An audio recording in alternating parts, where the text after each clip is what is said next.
Welcome to one of the strangest and most unsettling mysteries ever recorded in the history of the American Ozarks.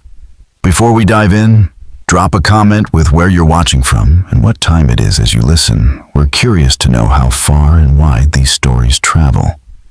The year was 1895. Much of the Ozark Mountains, stretching through Missouri and Arkansas, was still wild and unexplored. Thick forests draped over limestone bluffs, caves twisting through the hills, and valleys so isolated that time itself seemed to move slower there. In October, as the trees burned bright with autumn color, and cold winds began to roll in from the north, 5 men from Springfield, Missouri, set out on a hunting trip that should have lasted only a week. They were seasoned outdoorsmen who knew the land well, but none of them ever came back. Their names were Thomas Blackwood, 42, a hardware store owner, James Conley, 39, the town physician, William Hartley, 36, who managed Springfield's only bank, Robert Fleming, 33, a school teacher, and Charles Preston, 28, a telegraph operator. They were respected, successful, and family men with deep roots in the community.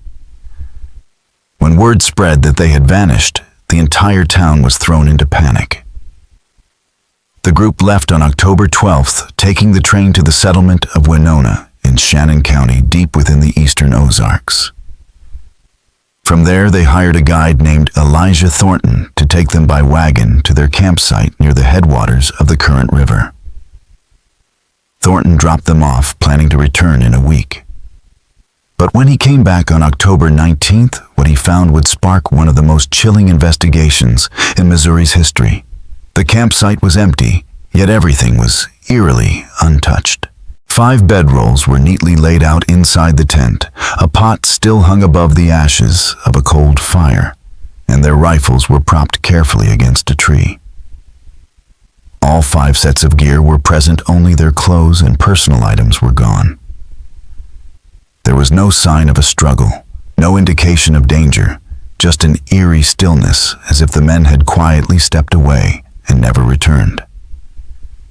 What disturbed investigators most were the strange, deliberate details they found. According to an article in the Springfield Republican, dated October 24th, 1895, the men's knives had been arranged in a perfect 5-pointed star on a flat rock by the fire pit. Their tobacco pouches were lined up from smallest to largest. It was too precise, too methodical, to be accidental. Thornton rode to the nearest town eminence to report what he'd found, and the sheriff quickly organized a search party of 25 men. They scoured the woods for nearly 2 weeks, but found nothing. No tracks, no blood, no broken branches, not even a footprint despite the rain that should have captured every mark. Local hunters later said the forest itself felt wrong. No birds, no animal calls, just silence. Some claimed it was the kind of silence that only happens when something unnatural moves through the woods. The newspapers exploded with theories.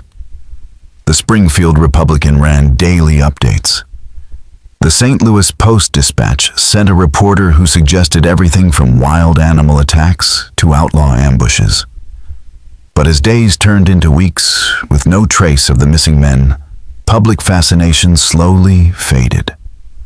What was left behind were missing documents, unanswered questions, and a chilling sense that the Ozarks were keeping a secret, one that no one was meant to uncover.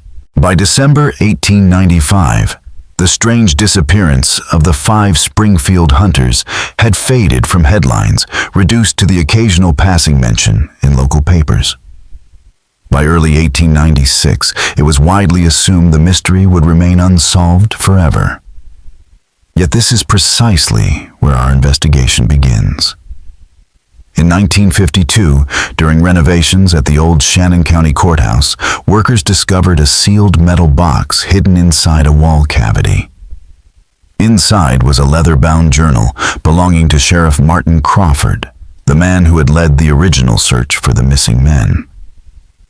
This journal, never included in the official record, shed a disturbing new light on what might have happened. The discovery itself was unusual.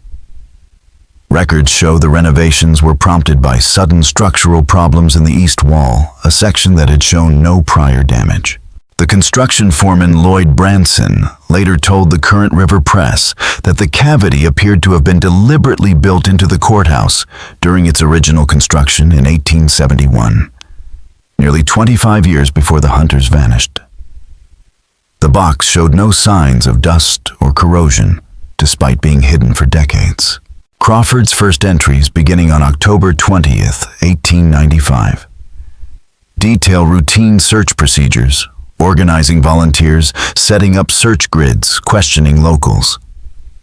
But the tone shifts sharply on October 25th. He wrote about finding strange markings half a mile northwest of the campsite, unlike anything I've seen before. Not animal tracks, not human footprints. The men refused to go near them. Something not right about this place. Crawford described parallel lines, about 4 inches apart, pressed deep into the soil, broken and irregular, as if whatever made them alternated between walking on the ground and somewhere else. The tracks ended abruptly at the base of a limestone bluff, with no visible cave or passage, as if they continued straight through solid rock. The following day's entry was even darker. Thornton the guide led Crawford to a cave system unmarked on any maps, a place the locals said to avoid. Inside, they found an abandoned lantern Thornton identified as belonging to Dr. Conley, but no other trace of the missing men. Crawford noted the cave extended far beyond the reach of their lanterns and that the air smells wrong, like metal and something else I cannot name. On October 27th, Crawford assembled a small team to explore the cave. John Reynolds, a miner familiar with underground environments, Thomas Wilcox, a skilled hunter and tracker, and Peter Hammond, the county surveyor, with mapping equipment.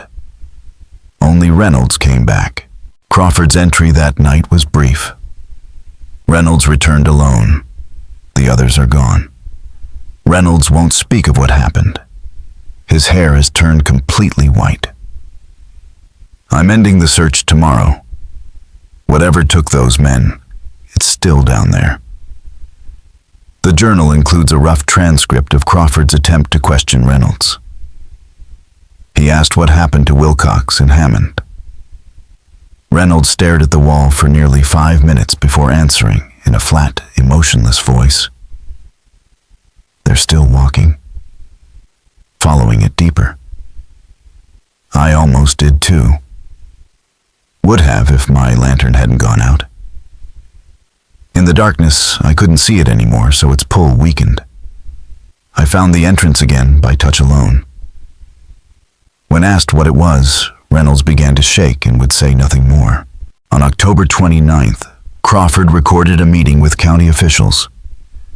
They've agreed to seal all records of the cave. It will be removed from maps. The official report will state that the search yielded no results. This is for the best. Some truths should remain buried. His final entry, dated November 5th, was even more chilling. Reynolds hanged himself last night. Left no note. I dream of the cave now. A voice is calling from the darkness. I understand why he did it. The pull grows stronger each night. I've instructed my deputy to board up my bedroom window. I fear what I might do otherwise. There's a presence in my mind that wasn't there before. Something waiting. Something patient. The journal ends abruptly. Official records show Sheriff Crawford resigned in December 1895, citing health concerns. He moved to Colorado and died 3 years later from what was listed as nervous exhaustion. In private correspondence, the attending physician wrote that Crawford had been institutionalized after repeatedly trying to travel east toward Missouri for reasons he could not or would not articulate. The 1952 discovery of the journal caused a brief resurgence of public interest in the case. But once again, the story faded into silence, leaving behind only rumors, questions, and a sense that the Ozarks still held a secret no one wanted uncovered. By the spring of 1953, nearly a year after Sheriff Crawford's journal surfaced, a reporter for the Springfield News Leader named Michael Harrison decided to reopen the case. He tracked down elderly residents across southern Missouri who still remembered the story, people who had lived through the whispers, the search parties, and the silence that followed. Among them was Martha Thornton, the daughter of Elijah Thornton, the original guide who had led the 5 hunters into the Ozarks back in 1895. Martha was 72 at the time Harrison found her living quietly on the outskirts of Eminence. When Harrison visited, she shared memories that had never been made public, memories her father had tried to bury. "My father wouldn't talk about it much," she said. "But once when he'd had too much whiskey, he told me there'd been 6 bedrolls in that tent, not 5. 6 rifles, 6 packs, 6 everything. But only 5 men left Springfield on that train." It was a revelation that unsettled even the most hardened skeptics. If there had been a 6th person, who were they? Why wasn't their name on the train manifest from Springfield to Winona? Why did no family ever mention an extra traveler? Martha's recollection suggested that something or someone had joined the group out there in the woods, uninvited and unacknowledged. But that wasn't all she had. After her father's death in 1919, Martha had found a small leather notebook hidden in his belongings. Inside was a journal kept by Robert Fleming, the youngest schoolteacher among the 5 missing men. She turned it over to Harrison, who read it and copied selected passages for an investigative manuscript that was never published. Fleming's words offered the only first-hand account of what may have happened during the group's final days. The first entries were ordinary notes about hunting weather and supplies. Then the tone changed. "October 14th, he wrote. "Strange sounds in the forest last night. Not animal, not human. Blackwood says it's the wind in the caves. Conley disagrees. Whatever it is, it's keeping us awake." Fleming added that Charles Preston, the youngest hunter, was particularly affected. He sits by the edge of the trees, listening. When asked what he hears, he says it's like a conversation. Words you can almost understand, but not quite. Hartley thinks it's water echoing through the cave systems, but Conley doesn't buy it. The next entry, October 15th, recorded growing tension. "Preston says someone's watching us from the tree line. No one's seen anything, but game has become scarce. Hartley wants to move camp, but Blackwood refuses. Says we're overreacting." Fleming noted that Conley and Blackwood argued that evening not about the noises, but about the real reason for this trip. Conley accused Blackwood of lying, while the others sat in uneasy silence. Fleming ended the entry with a line that would later haunt investigators. "I'm beginning to wonder if I was told everything about this expedition before agreeing to come." Historical records back up Fleming's suspicions. Before the trip, Dr. James Conley had published a short paper in a medical journal describing a condition he called wilderness catalepsy, unexplained trances or fugue states affecting those who ventured too deep into isolated areas of the Ozarks. His claims were dismissed by peers, and he never wrote about the subject again. On October 16th, Fleming wrote of peculiar footprints discovered around their camp. "Too narrow to be human, too structured to be animal," he noted. Conley sketched them, but none of us can guess what made them. He described Preston as becoming increasingly agitated, claiming he'd seen a tall, thin figure standing among the trees. But the proportions were wrong, its limbs too long. Though Blackwood brushed off their fears, Fleming mentioned that he noticed the older man keeping his rifle closer than before. "The sounds are louder now," Fleming wrote. "They come from all directions at once, like the forest is speaking." The description of the footprints matches accounts from other parts of the Ozarks. In 1887, a surveying team in neighboring Oregon County documented elongated impressions roughly 14 inches long with 3 distinct toe-like shapes. The report was quietly filed and forgotten. In 1912, a hunter in Crawford County claimed to have found similar tracks near an uncharted cave. The local newspaper dismissed it as a curiosity, perhaps a new species of mountain creature. Fleming's final dated entry, October 17th, marked the moment everything unraveled. Hartley found a cave entrance half a mile from camp, not on any maps. Blackwood and Conley went to explore while the rest of us stayed behind. When they returned, both were pale and shaken. Conley's hands trembled so badly he spilled his coffee. Neither will say what they saw, but they've agreed we leave tomorrow. Preston is missing. Those were the last words Robert Fleming ever wrote. Fleming's journal continued with one last entry dated October 17th. Preston went to gather firewood before dusk and hasn't returned. We searched until nightfall, but found nothing. We'll resume at first light. Below that, Fleming added a postscript that would later become infamous among those who studied the case. Found Blackwood awake at 2 a.m, sitting by the fire alone, staring into the flames. I asked if he was worried about Preston. He looked up at me with an expression I can't quite describe. Not fear, but something close to understanding. He said, "It's been watching us since we arrived, learning how we move, how we talk, how we think. It's deciding."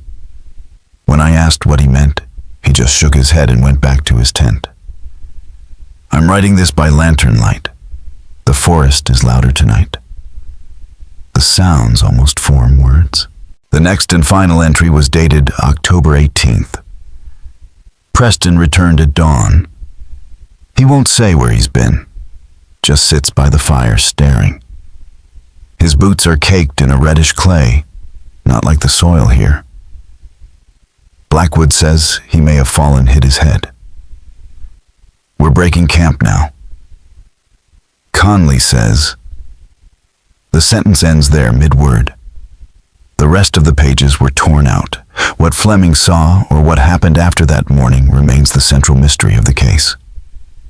The missing pages hinted at something too disturbing to preserve or too dangerous to leave behind.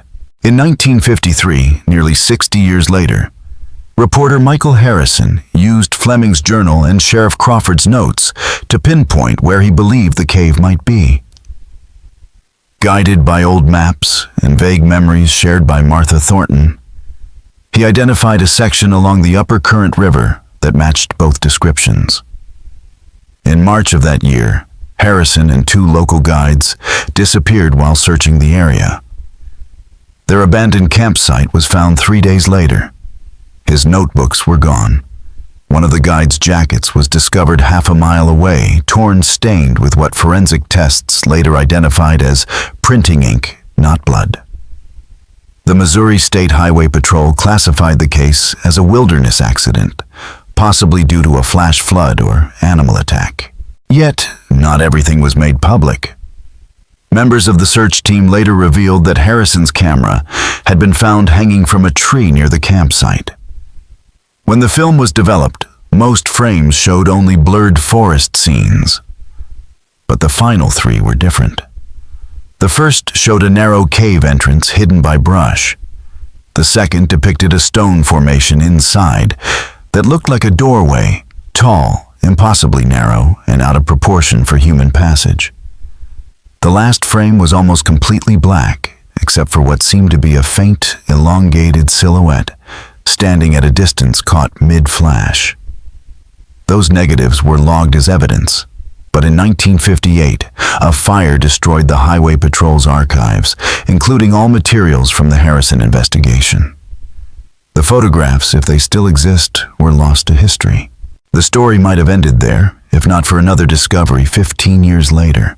In 1968, a University of Missouri geologist named Dr. Elizabeth Winters was leading an archaeological survey of cave systems in Shannon County.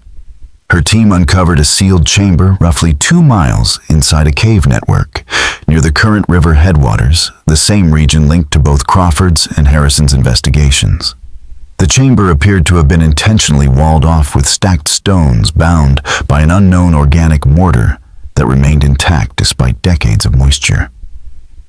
Inside, they found remnants of lanterns, a rusted hunting knife, and fragments of leather that may once have been part of boots or satchels. Most startlingly, they discovered a small metal box containing loose pages that appeared torn from a journal. The chamber walls were covered in markings. Winters first believed were indigenous carvings, but closer analysis revealed they were far more recent, perhaps carved within the last century. The designs formed complex geometric patterns that seemed to shift under flickering light, creating the illusion of depth as though the stone itself was drawing the eye inward. Winters wrote in her notes that the carvings produced an almost hypnotic effect, like looking through the surface of still water and seeing movement beneath. Before she could publish her findings, however, the university abruptly terminated her funding. Government representatives arrived days later, confiscating all artifacts for preservation and national review. Winters was dismissed from her position shortly afterward and never returned to academic work.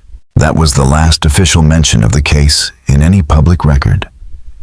Yet for those who still live near the Upper Current River, the story persists of voices that echo through the limestone bluffs on still nights, of strange lights flickering in caves long sealed, and of something in the Ozark wilderness that may still be watching, still waiting, and still learning. In a letter dated July 1968, Dr. Elizabeth Winters wrote to a colleague, "What we found contradicts everything we know about this region's history. The markings on the cave walls weren't made by any known culture, and the journal pages, I only saw them briefly, but they appeared to be signed R. Fleming. What troubles me most is not what we found, but how determined certain people are to keep it hidden." Her attempt to publish the discovery met resistance at every level. Academic journals rejected her papers without review. Her grant was revoked, and she eventually left academia altogether, moving to Vermont, where she lived in quiet isolation until her death in 1984. She declined every interview request about Shannon County. When her personal papers were opened after her death, investigators found something remarkable: detailed sketches of the cave markings drawn from memory, and a partial transcription of the journal pages she'd seen before the artifacts were seized. The words she recorded were chilling. "I understand now what Conley meant." The transcription began, "It isn't something watching us. It's somewhere watching us. A place that has become aware. The cave is only its mouth, not its body. Blackwood has already given in. His eyes are empty now. Preston was the first, but Blackwood followed. Hartley resists, though I've seen him watching the cave when he thinks no one is looking. Conley understands the science of it. He called it a dimensional anomaly, a thin point between here and elsewhere. I believe it's simpler than that. Some places are hungry. Some places need to be fed. After that, Winter's transcription becomes fragmented. She noted that the writing grew uneven, as if Fleming's hand or whoever was writing had changed. The final page she wrote was not in the same handwriting. It was tighter, too precise, almost mechanical. It listed names the 5 hunters each carefully crossed out. Beneath them were more names: Martin Crawford and others I didn't recognize. Some were crossed out, some weren't. The last name on the list was mine, Elizabeth Winters. It wasn't crossed out. That final line is where every attempt to explain the Ozark disappearances collides with something darker. A pattern of erasure that has followed the story since 1895. Investigations end abruptly. Files vanish. Witnesses die or go silent. The consistency of those disappearances across generations suggests not coincidence, but design and active effort to keep the truth buried. What remains from the surviving accounts points to one conclusion: that Blackwood, Conley, Hartley, Fleming, and Preston encountered something in the wilderness that lay far beyond human comprehension. The presence of a 6th bedroll, hints at an unknown figure, someone who may have joined them before the trip began, or someone who appeared after they reached the campsite.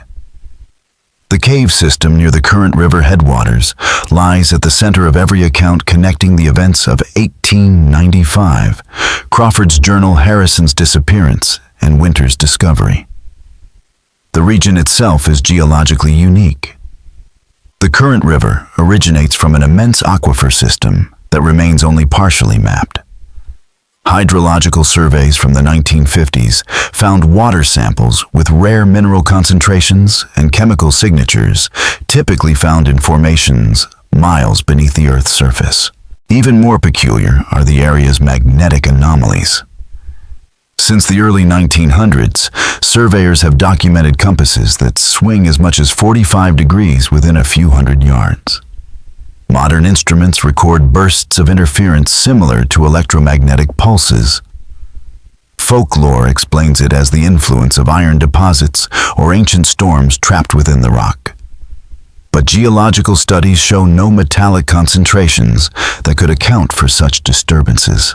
Local legend provides another lens, one less scientific but perhaps closer to the truth. For over a century, residents of Shannon County have spoken of the Ozark Hollows valleys, where the air feels heavier, where the woods go silent, and where the boundary between this world and something else grows thin.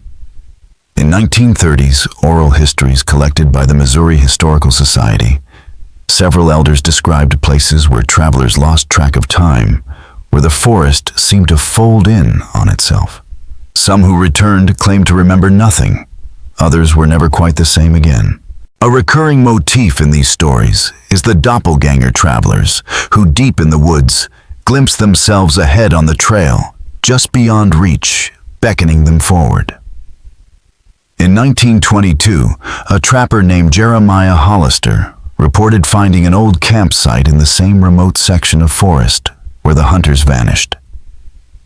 He described 5 sets of clothing, each neatly folded, beside pairs of boots, as though the men had simply stepped out of them and walked away. Hollister's report to the Winona sheriff matches the approximate location of the 1895 disappearance. When authorities asked him to guide them back to the site, he refused. Some places, he said, don't want to be found twice. Hollister left Missouri soon after moving to Idaho, where he lived alone until his death in 1946. And so the pattern endures. Missing men, sealed records, vanished evidence, and stories that surface only to be suppressed again. Whether this mystery belongs to the realm of the supernatural or to something else entirely, what is certain is that in the remote hollows of the Ozarks, there exists a place that watches back. In the years following the 1895 disappearance, scattered fragments of evidence only deepened the mystery. Probate records from Elijah Thornton's estate listed a small leather pouch containing 5 ornate pocket watch fobs, each engraved with the initials of one of the missing hunters. The pouch was sent to the Shannon County Historical Society for preservation, but it never arrived. Postal records show it was delivered to the courthouse, yet no receipt exists, as though it simply vanished. The few surviving newspapers from 1895 contain another detail largely ignored by later investigators. In the weeks before the hunters disappeared, residents near the current river headwaters reported unusual atmospheric events, unexplained lights in the night sky, abrupt temperature drops, and a persistent low-frequency hum that agitated livestock and sent wild game migrating out of season. Nearly identical reports surfaced again in 1953, around the time of Michael Harrison's disappearance, and once more in 1968 during Dr. Winter's investigation. A meteorological journal kept by Winona's station master from 1890 to 1901 documented the same phenomena. His entries from October 1895 describe ground fog moving against the wind and barometric pressure swinging wildly without corresponding weather changes. In 1962, a hydrological survey of the current river basin detected a significant anomaly beneath the area where the hunters vanished. Early ground-penetrating radar identified what appeared to be an immense chamber, almost 300 feet below the surface, far larger than any mapped cave in the region.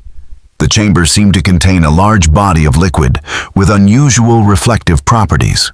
Funding to investigate further was denied. The lead researcher, Dr. Kenneth Morrow, appealed, writing to the Department of the Interior that the chamber's acoustic properties were unlike anything recorded in karst formations. Sound waves directed into the chamber return with altered frequency patterns, he wrote, suggesting either unusual geometry or a medium that changed how sound moved. His appeal was rejected. Morrow's later proposals were systematically blocked until his retirement in 1967.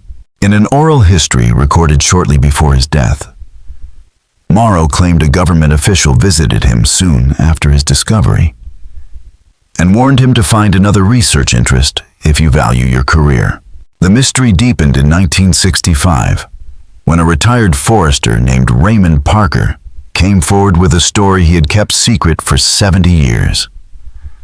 In October 1895, while camping as a young lumber surveyor about 15 miles from the hunter's campsite, Parker said he awoke before dawn to a sound like 1,000 voices whispering together. Looking out into the clearing, he saw 5 men walking in single file like sleepwalkers, their eyes open but empty. They were following something I couldn't quite see, Parker told the Shannon County Historical Society. Just a darkness darker than the night around it. Parker's account might be dismissed as an old man's fantasy, except county records confirm he was working in the area at that time. He also described details about the men, their clothing, their gear, that matched the missing hunters in ways he could not have known from public reports. He added one final chilling detail, absent from any public account. The men were not simply walking in a line. They were connected to each other and to whatever led them by threads of light too fine to be ropes, stretching from their eyes to the figure ahead. This description matches no known physical phenomenon, but bears a disturbing resemblance to Dr. James Conley's unpublished theories of dimensional filaments, invisible channels of energy connecting living beings to a non-local source. What happened to Thomas Blackwood? James Conley, William Hartley, Robert Fleming, and Charles Preston has never been explained. Their bodies were never recovered. Their families received only death certificates, citing presumed accidental death in wilderness. But the repeated pattern of lost evidence, terminated investigations, and silenced witnesses suggests something far stranger than misadventure. The Ozark Mountains hold secrets few outsiders grasp. Deep forests conceal abandoned homesteads where families lived and died in isolation. Cave systems snake for miles beneath the surface, many still unmapped. Remote hollows receive no direct sunlight for months. In such places, perhaps something can exist that is not supernatural, but natural in a way we don't yet understand. Across all accounts, certain patterns emerge. Strange sounds, neither animal nor human. The persistent sense of being watched, reported by multiple members of the hunting party. Footprints matching no known species. A 6th bedroll where only 5 men should have been. A cave absent from maps. Men walking away from their camp, leaving everything behind, as if stepping out of one reality and into another. In 1957, a geological survey team reported unusual magnetic readings in the same area. Compass needles spun unpredictably. Electronic equipment malfunctioned. The team leader wrote in his report, "The local topography creates a natural amphitheater that may amplify low-frequency sounds below normal human hearing threshold, potentially affecting cognitive function." This report was classified, and when it was released years later under a Freedom of Information request, its technical appendix was heavily redacted. What began as a missing persons case in 1895 now resembles a pattern, a convergence of strange geography, suppressed evidence, and something at the edge of our understanding. In the Ozarks, there are places where the world seems thinner. Perhaps some of them are hungry. Perhaps some of them still wait. The few unredacted sections of the 1957 Geological Survey report hint at a mechanism behind the strangeness.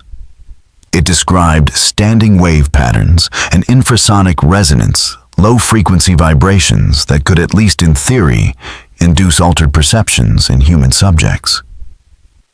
One paragraph went further, suggesting that the unique geometry of the cave systems, combined with the mineral composition of the surrounding rock, might produce acoustic effects capable of disrupting neural activity when experienced for prolonged periods. The report concluded that such effects would peak during specific seasonal atmospheric conditions, precisely the conditions present in October 1895. 2 years later, in 1959, an internal Department of the Interior memorandum designated the area Zone 47A and marked it for ongoing observational studies. No explanation was offered about who was conducting the studies or what they were observing. For the next 5 years, thousands of acres around the hunter's last known location were closed to the public officially for forest management. When the land was reopened in 1964, it had been subtly but significantly altered. New hiking trails diverted foot traffic away from the hunter's campsite. Nearby cave entrances were sealed with concrete plugs disguised as natural rockfalls. A ranger station permanently staffed, despite minimal visitor traffic, had appeared in the heart of the restricted zone. Martha Thornton, in her final interview before her death in 1957, revealed one last secret. Her father Elijah had kept another item from the campsite, a pocket watch belonging to William Hartley. It had stopped at 3:17, which Thornton assumed marked the time the hunters abandoned camp. But the watch itself was warped and clouded, as if exposed to extreme heat or advanced aging. It looked 100 years old, Martha said, like it had lived another lifetime in a single moment. Inside the watch case, where Hartley kept a small photograph of his wife and children, the faces had been neatly excised with surgical precision. This detail matched an overlooked entry in Sheriff Crawford's journal. On October 26, 1895, he wrote, "Examined personal effects at campsite. Each man had brought photographs of loved ones. In every image, faces removed, not torn, not burned, but cut away with identical precision, altered at the same time by the same hand." But who would do such a thing, and why? In 1963, an amateur historian named Gerald Matt attempted to trace the descendants of the 5 missing hunters. He found something extraordinary. The Blackwood Conley, Hartley Fleming, and Preston family lines all showed unusual patterns. Infant mortality far above regional averages, a high incidence of mental illness, and one chilling commonality. Male descendants repeatedly reported the same recurring dream. Walking through endless caves, Matt wrote, following a figure they can never quite see. He compiled his findings in a small monograph titled Echoes Through Generations, The Lingering Impact of the Shannon County Disappearances. Largely ignored at the time, the book is now a sought-after artifact among researchers of Ozark folklore. Whatever happened in 1895, Matt wrote cast a shadow that extends through time, affecting those who share the bloodlines of the lost. It suggests a continuity of experience that transcends conventional understanding of how trauma propagates. The final, most unsettling fragment surfaced in 1968, just as Dr. Winter's excavation was shut down. Albert Jenkins, an 83-year-old nursing home resident in Springfield, claimed in a sworn deposition to be the nephew of Dr. James Conley. According to Jenkins, his uncle had not disappeared in October 1895 at all. Instead, Conley had returned to Springfield 3 weeks after the others vanished. But he was not the same man.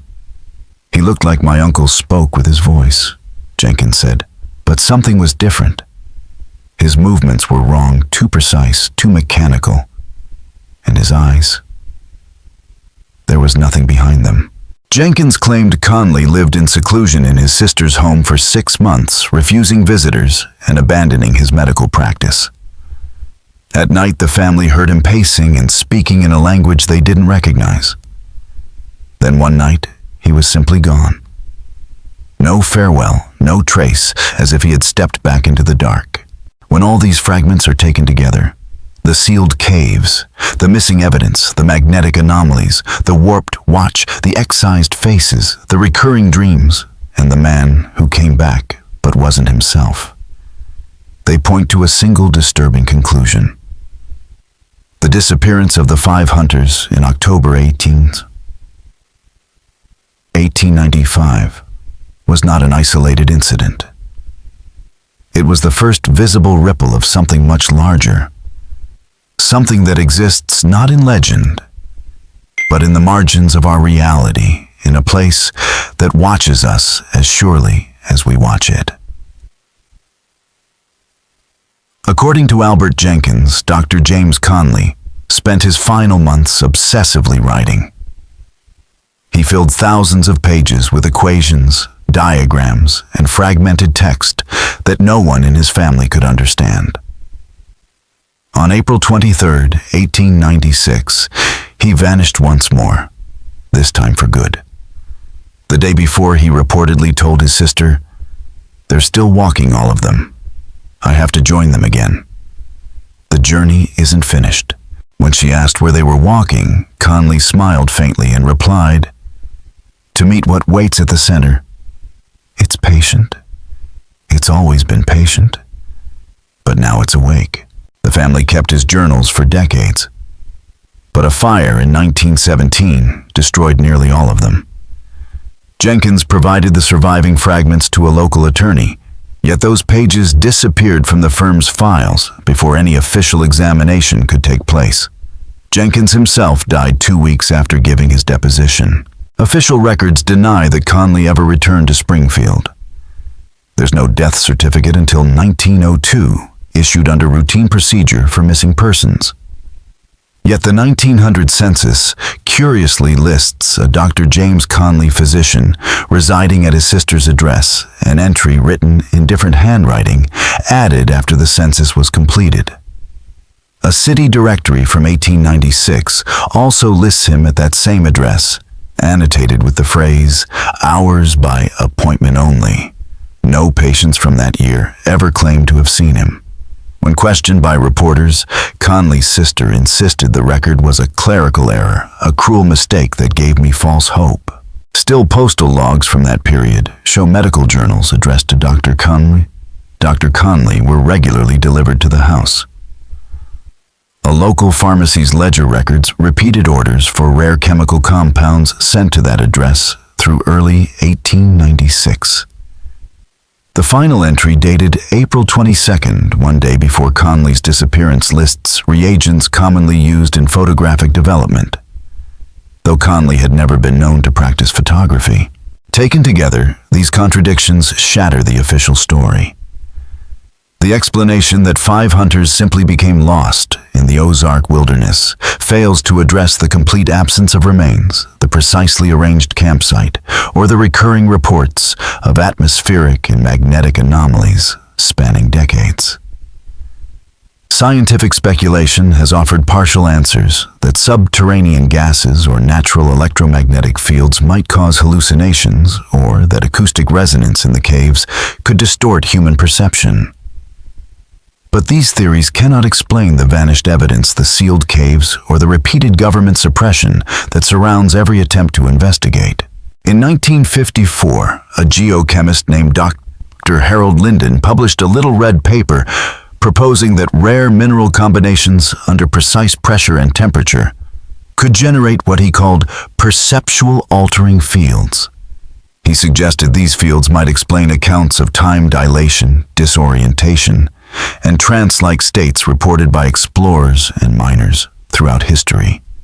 His paper went largely unnoticed, but a year later, he received private funding from an unnamed federal agency. None of his later findings were ever published.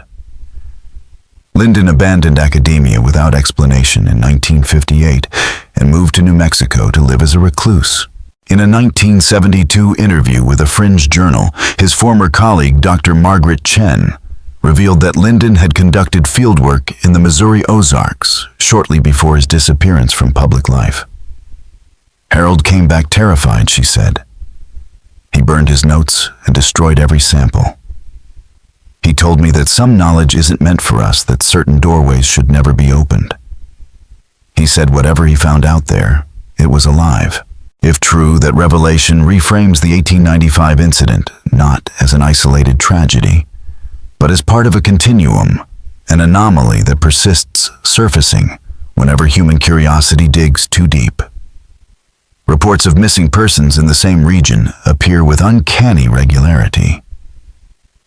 In 1901, 3 loggers vanished from a camp near Eminence, their tools laid neatly beside their bunks. In 1923, a Washington University geologist disappeared while mapping the area's karst formations. His dinner was found still warm beside an untouched tent. In 1944, 2 hunters from Kansas City never returned. Their truck was discovered parked at a trailhead, camping gear untouched in the back. In each case, search teams found no tracks, no blood, no evidence of foul play, only an eerie stillness as though the forest itself had swallowed them whole. Across 7 decades, the same elements repeat: an orderly camp, a sudden disappearance, and the same stretch of wilderness, a place where compasses spin, where sound behaves strangely, where those who enter sometimes never return. Each new investigation ends the same way: sealed files, missing evidence, unexplained fires, and official silence. Perhaps the question is no longer what happened to the 5 hunters in October 1895, but what has always been happening in that forgotten corner of the Ozarks. A place that watches, waits, and when disturbed, hungers. In every recorded instance since 1895, the official investigations into these disappearances have ended with a strange abruptness. Search teams report the same experiences again and again. Disorientation, missing time, unexplained sounds, a sense of being watched. It is a pattern that echoes across decades, a rhythm as steady as the current river itself. The Ozark Mountains of today look very different from the wilderness that swallowed 5 hunters in 1895. Tourism has carved paved roads through once remote valleys, and many caves have been mapped, lit, and open to visitors. The current river is now part of the Ozark National Scenic Riverways, a protected corridor patrolled regularly by park rangers. Yet even now, deep in the backcountry, there are places where cell phone signals vanish, where GPS devices display impossible coordinates, and where experienced hikers speak of an unseen presence shadowing them. Freedom of information. ACT requests have revealed that the National Park Service maintains a series of restricted zones within the Ozark National Scenic Riverways. Publicly, these areas are described as environmentally sensitive or unsuitable for recreation, though no obvious ecological reason is ever provided. Internally, they correspond almost exactly to locations historically linked with disappearances, including the spot where the 1895 hunting party was last seen. Park ranger logs from 1972 through 1998 reference Site 47A. Perimeters and standard observational protocols. Budget records show allocations for specialized monitoring equipment installed in these zones. Nowhere do the documents explain what is being monitored. One of the few first-hand accounts of this surveillance comes from a 2007 incident report filed by backcountry ranger David Hollister, no relation to Jeremiah Hollister, the trapper who reported a strange campsite in 1922. While patrolling a remote area near the hunter's last known location, Hollister discovered a perfect circle of dead vegetation about 20 feet across. At its center lay a depression in the ground, resembling a collapsed cave entrance.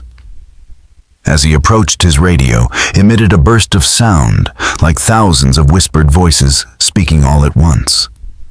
Hollister's watch stopped at precisely 3:17 p.m., the same time that appeared on William Hartley's warped pocket watch from 1895. He reported the sight and returned to headquarters. When a team went out the next day with the GPS coordinates, there was nothing, no dead circle, no depression, no sign anything had ever been there. Hollister insisted he could find it again, but when he led them to the spot, he found only normal forest. The incident was officially attributed to disorientation. Hollister soon requested a transfer out of the park.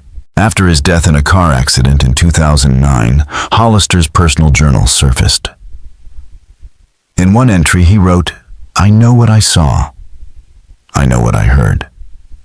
The voices were speaking words, but not in any language I recognized. As I stood at the edge of that circle, I felt a pull, not physical, but mental. A compulsion to step forward to descend into that depression. Had my radio not crackled at that moment, breaking my concentration, I believe I would have done so. And I believe I would not have returned. The journal entry continues with a dream that mirrors the accounts from 1895. That night, I dreamed of 5 men I've never met, walking single file into a cave mouth. They turned to look at me as they entered. Their eyes empty, their movements synchronized. The last man in line raised his hand, beckoning me to follow. When I woke, I found myself standing in my living room, fully dressed with my hiking boots on. The front door was wide open. Reports like Hollister's have not stopped. As recently as 2014, hikers in the area have described unexplained time lapses, sudden disorientation, and the sensation of being followed by someone just out of sight. These accounts cluster around the same remote zone where the 1895 hunting party vanished, though most of the witnesses have no idea of that connection. In 2012, a group of geology students from the University of Missouri conducted unauthorized research in the restricted zone with ground-penetrating radar. Their preliminary scans revealed an extensive cave system not documented on any official maps. Before they could complete their work, their equipment failed. Upon returning to Campus University, administrators confiscated their partial data. This is the shape of the mystery as it stands now, a century of disappearances, suppressed evidence, and anomalies that defy explanation. The Ozarks have been tamed on the surface. But beneath the roads and trails and ranger stations, something persists. A place where maps are erased, time folds in on itself, and those who step too close may never come back. One of the Missouri students involved in the 2012 survey later posted anonymously online, leaving behind a message that was quickly deleted, but archived by other users. "What we found doesn't make sense," it read. "The cave structure we detected doesn't match any known karst formation patterns. It's too geometric, too regular, like it was designed, but it's hundreds of feet underground in solid bedrock. And whatever's inside those chambers creates interference patterns that our professors can't explain." That single statement encapsulates what remains most disturbing about the entire case. The problem is not simply what has been discovered, but what has been erased. Missing journal pages, vanished evidence, terminated investigations, witnesses who either fall silent or disappear entirely. Together they suggest not just an unsolved mystery, but an active effort to keep it unsolved, as though something or someone is ensuring it stays that way. In 1957, historian William Gannett tried to assemble a comprehensive account of the 1895 disappearances for the Missouri Historical Review. His manuscript was rejected without explanation. In his letters to colleagues, Gannett wrote of being denied access to public records that should have been freely available. "The gaps form a pattern," he noted. "You only notice it once you know what should be there, but isn't." He later described a visit from two men claiming to represent the State Historical Society. They offered no identification, and the society later denied sending anyone. According to Gannett, they told him that his work touched on matters of continuing sensitivity and strongly advised him to focus elsewhere. In his last known letter, before abandoning the project, Gannett wrote, "It's as if someone has already been through the archives before me, systematically removing every piece of the puzzle that points toward an answer." What began as a simple disappearance, 5 men lost in the Ozark wilderness, now reads as something larger, a fracture line running through history. Those 5 hunters left behind families, a grieving town, and questions that have never been fully answered. Their story opened a window into something most would prefer to keep closed. The idea that our understanding of the natural world is incomplete and that the wilderness may conceal more than we are equipped to face. Sheriff Martin Crawford, whose journal was found sealed inside the courthouse wall half a century later, may have said it best in his final entry, "Some truths should remain buried." Not because we cannot understand them, but because understanding would change us in ways from which we could never return. In 1965, in one of her last interviews, Martha Thornton echoed that same warning. "My father never went back to those woods," she said softly. "Never hunted again. Never spoke of what he found there. He only said that some places in this world aren't meant for us, not because we're unwelcome, but because we're unprepared for what awaits us there." Since those first vanishings, the legend of the Shannon County hunters has only deepened. Scholars, journalists, and folklore researchers who have attempted to study the case often find themselves touched by the same unease that surrounded the original events. In 1979, folklorist Dr. Catherine Reynolds conducted fieldwork in Shannon County, interviewing residents about the 1895 incident. When she reviewed her audio tapes, many were distorted or contained long stretches of low-frequency humming, punctuated by what sounded like words in an unknown language.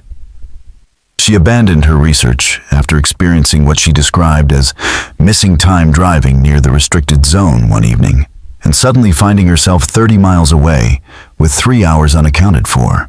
By the early 1990s, these beliefs had become part of local tradition.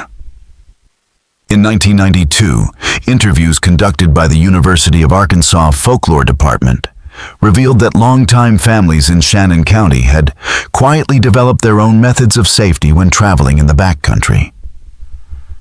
They avoided certain areas entirely, especially at dawn and dusk. They left small offerings, coins, tobacco, or hand-carved trinkets at trailheads before entering the woods. And above all, they never traveled alone. More than a century has passed since the 5 men from Springfield vanished into the Ozark wilderness. Yet their absence continues to ripple outward through time, through vanished records, recurring dreams, distorted recordings, and stories passed down like warnings. Perhaps the truth of what happened to them lies sealed beneath the hills in that place where sound bends, compasses spin, and something ancient waits with infinite patience. And perhaps most tellingly among the families who have lived for generations in the shadow of the Ozark wilderness, one warning endures passed quietly from parents to children. Never follow anything or anyone you didn't enter the woods with, no matter how familiar they may seem. The 5 men who vanished in October of 1895 were Thomas Blackwood, James Conley, William Hartley, Robert Fleming, and Charles Preston. Their bodies were never recovered. Their fate remains unknown. But something happened in those mountains that autumn, something that has been glimpsed again and again in the decades since. Whatever it was, it continues to cast its shadow across the deep hollows and ancient caves of that deceptively peaceful wilderness. For those who venture into the Ozark backcountry today, the official Park Service guidelines are simple: stay on marked trails, maintain communication with others, and return before nightfall. But the locals have their own advice, spoken softly and never in jest. If you hear whispered voices when no one is near, if you feel eyes on you when you're alone, if you find yourself drawn toward an unmarked cave or a standing stone you don't remember passing before, turn back. Some paths are not meant to be followed. Some knowledge exacts too high a price. A park ranger who requested anonymity offered his own observation in 2015. There are places in these hills where the silence has a weight to it. Not peaceful, expectant, like something's listening. The old-timers call them thin places, where the border between here and somewhere else isn't solid. Most folks feel uneasy and leave. But some feel drawn to that silence. Those are the ones we sometimes don't see again. As for the 5 hunters from Springfield, perhaps they learned that truth too late. Or perhaps they chose to follow something into the darkness, something that promised understanding beyond the boundaries of human reason. We may never know. The forests keep their secrets. The caves remain silent. And somewhere deep in the endless woods of the Ozarks, 5 men continue their journey, walking single file through a passage that leads ever downward into a darkness beyond comprehension. In 1971, archivists at the Springfield Historical Society uncovered a single misfiled diary page belonging to William Hartley, the town banker and one of the vanished hunters. The entry dated October 11, 1895, the day before their departure, read, "Conley believes he has located the source of the phenomena he's been studying. Says the indigenous tribes avoided certain valleys for reasons their descendants can no longer name. Blackwood is skeptical but intrigued enough to fund this expedition under the pretense of a hunting trip. Preston and Fleming know nothing of our true purpose, nor does my dear Helen. Better they remain ignorant. If Conley is right, we stand at the threshold of a discovery that will redefine natural law. If he is wrong, we lose nothing but a few days in the woods. Either way, I leave this record with my affairs in order. Some instinct tells me we are venturing where few have gone and from where fewer have returned." In the Shannon County Courthouse archives, one final trace of the official investigation survives: a faded telegram from Sheriff Martin Crawford to Springfield authorities, dated October 30th, 1895. It reads simply, "Search concluded. No evidence found. Case closed." Beneath the typed text, barely visible in pencil, are words added in Crawford's unmistakable handwriting. They went willingly. God help us all. More than a century later, in 1998, construction workers renovating the old Springfield Bank, once owned by William Hartley, made a startling discovery: a sealed metal box hidden deep within a wall. Inside were 5 pocket watches, each engraved with the initials of the missing hunters. Each had stopped at precisely 3:17. According to the foreman, the watches looked brand new, untouched by time. Before investigators could examine them, the watches disappeared from the secured storage room where they were being held. No record of their discovery remains, and the workers involved have refused to speak of the matter since. Whether these accounts represent fact, folklore, or something in between is impossible to say. But perhaps it is fitting that a mystery born in silence should remain shrouded by it. The Ozark wilderness endures ancient, watchful, and patient. And as long as the wind moves through those hollows and the rivers whisper through their caves, the question will linger. What happened in those woods in October of 1895? Whatever the answer is, the Ozarks have kept it.